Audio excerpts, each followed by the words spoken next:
Another episode of The Desperate Historian. I'm your host, Dr. Aaron Miller. Say hello to my co-host, the Falcon. The Falcon, as usual, is silent. Well, how am I getting through things? I'm doing just fine. No word on the job front yet. I'm getting through things with a little bit of help of the same medicine that John Wick uses, Colonel Blanton's. I thought I'd talk today about 10 dates that every American should know. A lot of people say it's hard to memorize things. I think that people are good at memorizing things. They memorize lots of useless information. There's lots of things bouncing around our heads all the time. So I think there's some dates that every American citizen ought to know. And these are some of them. You don't want to be in a situation where you're caught off guard and you say something foolish like, I think the American Civil War was in the 1950s. You don't want to be that person at a party or on an interview caught on camera somewhere. So a few dates that I think we all ought to know. The first one is probably the most obvious one. July 4th, 1776 is Independence Day, although this is a matter of some debate. John Adams thought July 2nd would be celebrated as Independence Day. July 2nd, 1776 was the day the Second Continental Congress passed a resolution of independence. And he wrote to his wife, the second day of July 1776 will be the most memorable epoch in the history of America. I am apt to believe that it will be celebrated by succeeding generations as the great anniversary festival. It ought to be commemorated as the day of deliverance by solemn acts of devotion to God Almighty. It ought to be solemnized with pomp and parade, with shows, games, sports, guns, bells, bonfires, and illuminations from one end of this continent to the other, from this time forward, forevermore. So John Adams thought we'd celebrate July 2nd as our Independence Day. That was the day that the Second Continental Congress passed a resolution of independence, but the Declaration of Independence was approved by Congress on July 4th, 1776. So that's when we celebrate. There's some debate as to when the Declaration of Independence was actually signed, and some historians think it wasn't signed actually until August 2nd, 1776. The second date I think we ought to know is every American ought to know when the Civil War was. The Civil War lasted from 1861 to 1865, so we ought to know the range of dates for the Civil War. And then within the Civil War, there's some important dates we ought to know too. The war itself starts on April 12th, 1861, when Confederate forces bombard Fort Sumter. September 17th, 1862 is the Battle of Antietam, the deadliest day in American history with 22,700 dead, wounded, or missing Americans. July 1st through the 3rd, 1863 is the Battle of Gettysburg, one of the deadliest battles of the conflict, also the turning point in the war. January 31st, 1865 is the passage of the 13th Amendment, which ends legalized slavery in the United States. April 9th, 1865 is the date that Lee surrenders to Grant at Appomattox. And then April 14th, 1865 is the day that Lincoln is assassinated. So we ought to know when the Civil War was. Number 3, we ought to know when the United States was involved in World War I. Now, World War I lasts from 1914 through 1918, but the United States gets involved in the war pretty late. We declare war on April 6th, 1917, and the war ends on November 11th, 1918, which we celebrate going forward as Veterans Day. But the war actually lasts from 1914 to 1918, but we're only involved in the war from April 6th, officially April 6th, 1917 through November of 1918. The next date I think that we all ought to know is women's suffrage. August 18th, 1920, the 36th state, Tennessee, ratifies the 19th Amendment to the Constitution, giving women the right to vote. And this is something that women have fought for in this country for over 150 years. So that's an important day in our constitutional history and American history is when women gain the right to vote with the passage of the 19th Amendment to the Constitution. The fifth date that I think we all ought to know is when the Great Depression was. This is the 1930s. The stock market crashes in October of 1929, sets off a spiral of economic calamity that leads to almost 25% unemployment. There's homelessness. The president at the time, Herbert Hoover, attempts to raise tariffs with the Smoot-Hawley Tariff Act, which completely backfires and makes the Depression much, much worse. And so it's really throughout the 1930s that Americans really struggle to put food on the tables, to have a roof over their heads, to have employment and a salary and so forth. So we ought to know that. This really changes American history too. When FDR is elected, defeating Hoover very easily, the Republicans very easily, that FDR implements the New Deal. This is a whole list of programs meant to get Americans back into the workforce, to get industry going again, and so forth. And we could talk about how much of a success or failure these programs were, and but at least people felt like Roosevelt and his administration was trying to do something to get the economy working again. But the Great Depression is the 1930s. We get the New Deal in the 1930s. There's different dips and waves of the Great Depression too. And unfortunately for Roosevelt, when Social Security is adopted, there's a lot of money sort of taken out of people's paychecks. This causes another dip in 1937, making the Great Depression worse again. So the United States does not really get out of the Great Depression until we start ramping up for World War II. So when our industries get going, making weapons for the other allies, and we ourselves get involved in World War II, this is really what causes the end of the Great Depression. Speaking of World War II, I think this is another date we should all know in American history. This is United States is officially involved in World War II from 1941 through 1945, so we ought to know that date. But if you look at World War II in a larger context, in a global context, that World War II is actually much longer than when we are involved, when the United States is involved. Japan attacked China on July 7th, 1937. So the Japanese and the Chinese are fighting sort of the Asian part of the war, the Pacific part of the war since 1937. And then, of course, Germany invades Poland on September 1st of 1939. So the European phase of the war starts in 1939. 2 years before the United States is involved in the war. Of course, the United States, we actually try to get involved in the war in various ways. Through the Lend-Lease Act, we supply weapons to the Allies and so forth.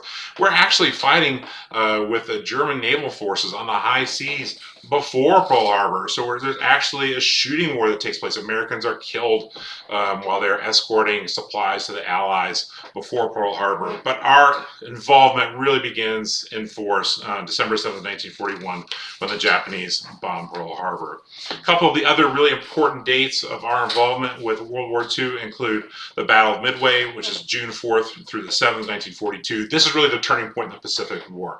The Japanese are not able to mount significant offensive operations like they had previously after the Battle of Midway. They cannot keep up industrially with the United States after the Battle of Midway. So that's another turning point in World War II. The turning point in the European theater for the Americans anyway, it would be D-Day, June 6, 1944. This is another date in American history I think we all ought to know. So June 6, 1944, another important date to bookmark in your brain. But this may not be the actual turning point of the European conflict. That's probably at Stalingrad. Stalingrad is a absolute horrific battle, a meat grinder that lasts for months and months with the Germany's failed invasion of the Soviet Union. This lasts from August 1942 through February of 1943.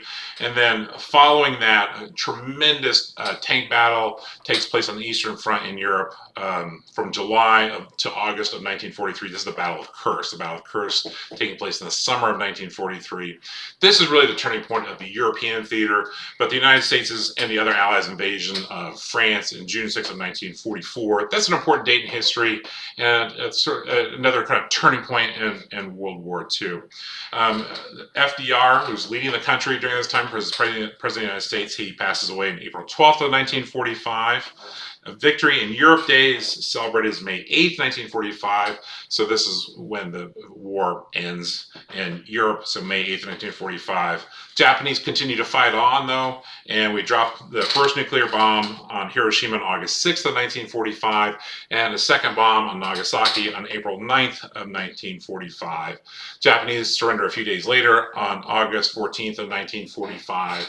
So that gives you some ideas of the important days of World War II. Of course, there's plenty more out there, plenty of other days that people should be remembering, but we ought to know that World War II involves the United States from 1941 to 1945, but you can look at it differently and say that the Japanese invaded China in 1937, the Germans invaded Poland in 1939, so the war actually lasts longer than that, but that's our involvement, 41 to 45. Number 7, the date that we all ought to know is in 1954, Brown versus Board of Education.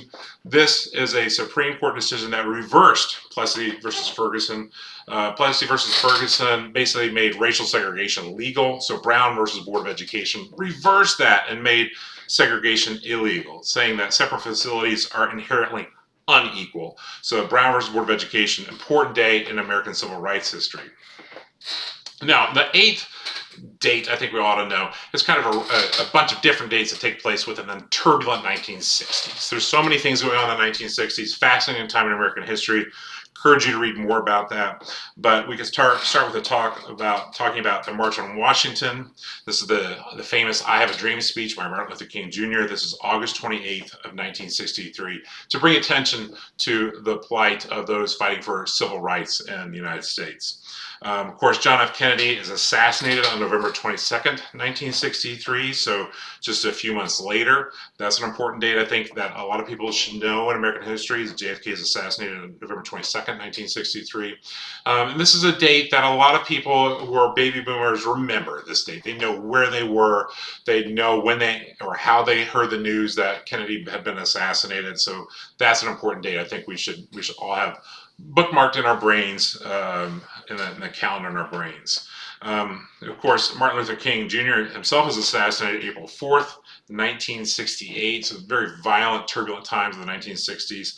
And then sadly, Robert Kennedy, John F. Kennedy's brother, who was running for president, in his own right was assassinated in California on June 6th, 1968. So another day of tragedy for American history, but I think a date that we ought to know. Another thing that's going on in the 1960s I think we all ought to be aware of is a dramatic escalation in the war in Vietnam. So really the war, we'd been involved in the war for really 30 years total. We had had some role in Vietnam since the end of World War II, from 1945, and we're involved with Vietnam really until the fall of Saigon in 1975. So in some ways we're involved in the war for almost 30 years, 10,000-day war.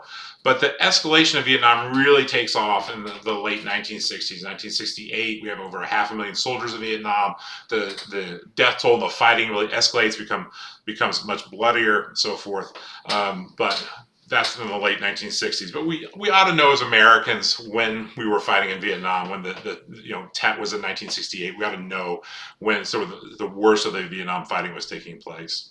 A date that's sort of out of thin air that maybe not a lot of people are not aware of, but it has had dramatic impact on our lives, is in 1971 the first home computer is sold. The Kenback 1 is sold. This is the first home computer. Before that, computers had taken up several rooms, or they had been massive consoles and had vacuum tubes and took lots of energy and so forth. But this brought home computing.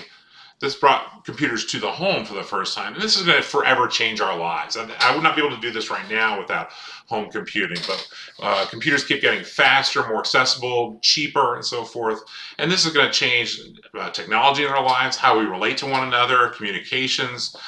So it's after the home computers, then we'll get video games at home, the Atari 2600, laptops, and then we have internet, social media, iPhones.